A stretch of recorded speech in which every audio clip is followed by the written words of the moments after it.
জি,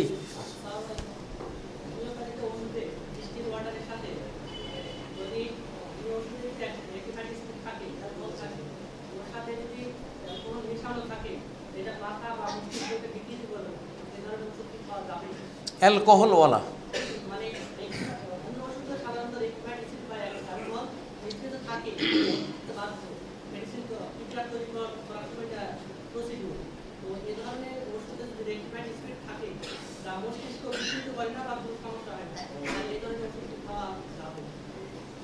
শরিয়ার মানদণ্ডে তো কোনো অ্যালকোহলেই এটা অ্যালাউড না, গ্রহণযোগ্য না। এটা ব্রিটিশ বিজ্ঞানীরা গবেষণা করে বলেছেন যে 1% যদি অ্যালকোহল থাকে এটা লিভারে ক্যান্সার করতে পারে।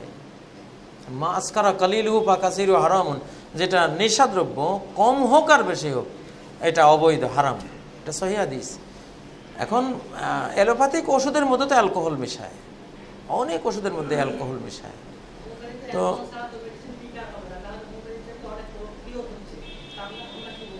এখন আল্লাহর কাছে মাপ চাইতে হবে।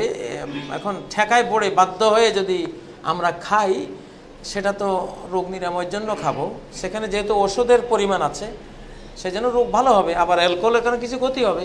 কিন্তু শরীরের ভায়োলেশন হচ্ছে, আল্লাহর কাছে মাপ চাইবে যে এখানে আমি তো পাচ্ছি না আর এছাড়া আমার এই রোগের জন্য, সেজন্য ওটা আল্লাহর কাছে ইস্তেগফার করতে হবে, ক্ষমা চাইতে হবে, ব্যবহার করে মাপ চাইতে হবে। যেমন আবু আইয়ুব আনসারী, তিনি মিশরে গিয়েছিলেন, দেখলেন যে টয়লেটগুলো কেবলামুখী করে বানানো, তো ফাকুন্দা নানহারিফু আনহা ওয়া নাস্তাগফিরুল্লাহ, নাসাই রওয়ায়াত, আমরা এগুলো ব্যবহার করতাম কিন্তু আমরা কেবলা থেকে অন্যদিকে ফিরে ব্যবহার করতাম, কিন্তু পরে আবার আল্লাহর কাছে মাপ চাইতাম যে এগুলিতে বসলাম।